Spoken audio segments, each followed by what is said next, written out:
ਹਾਂਜੀ, ਕਿੱਦਾਂ ਦਾ ਲੱਗ ਰਿਹਾ ਵਿਊ ਸਾਰਿਆਂ ਨੂੰ? ਫੁੱਲੀ ਦੇ ਜੰਗਲ ਦੇਖ ਲਓ,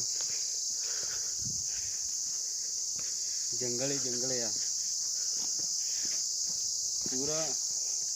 ਬੰਦਾ ਇੱਥੇ ਆਂਦਾ ਇੱਕ ਸਕੂਨ ਮਿਲਦਾ।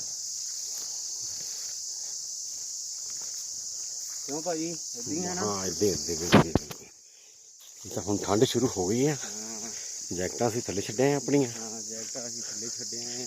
ਹਾਂ, ਹੁਣ ਨੀਚੇ ਜਾ ਰਹੇ ਥੱਲੇ। ਫਟਾਫਟ 7 ਕਿਲੋਮੀਟਰ ਜਾਣਾ ਥੱਲੇ ਅਸੀਂ। 1.5-2 ਕਿਲੋਮੀਟਰ। ਆਏ 2 ਕਿਲੋਮੀਟਰ ਆਏ ਸਾਰਾ ਜੀ। ਚਲੋ ਠੀਕ ਹੈ ਜੀ।